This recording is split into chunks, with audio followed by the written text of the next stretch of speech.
I'm Peter Glassford, a cycling coach with Consummate Athlete, and today I'm here at Hardwood Ski and Bike to talk to you about how you can get better at rolling down steep drop-offs or sections of trail. One of the things I like to do before we actually get to practicing drop-offs is work on our slow speed skills like track stands or ratcheting. A lot of times at the top of a drop-off, we're going to have a very slow approach that's going to help us moderate our speed and also let us pick our line so that we can roll in.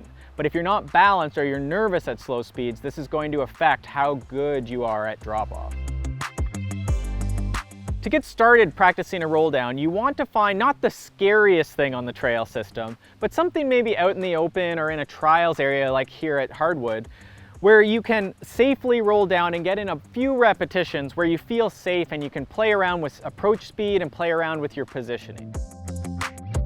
When we're looking at a drop-off, there's three phases. There's our approach phase, where we're coming in, we're moderating that speed, we're getting into that ready position, again, aggressive, elbows sort of bent, knees sort of bent. And we're also looking ahead to try and spot out that line that we're going to take down the drop. Often in the drop, we don't have a lot of ability to adjust course once we're in it. So a lot of this initial setup phase might be moving a bit side to side, where we're trying to just line things up so that we can let the bike roll down the steep drop. The second phase is the actual drop-off.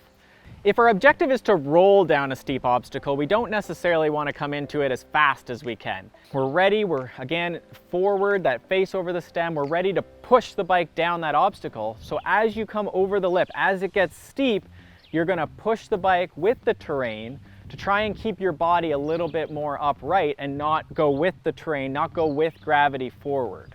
The third phase is that exit of the drop. So we're coming out of the steep section of the drop, and a lot of times that's where we can find out how we did. So if we feel in control and we're ready for that next corner or obstacle that we're going to come into, that's a good sign. If there's a loud thunk or we've lost the front wheel and we're like way back behind the saddle, that's a good sign that you've stuck your hips back at the top before the drop-off or during the drop-off and not been able to regain that position. So focus on being able to push the bike down a drop-off. It might mean getting to a less scary drop to practice that idea of an aggressive approach and pushing the bike down the steep drop-off.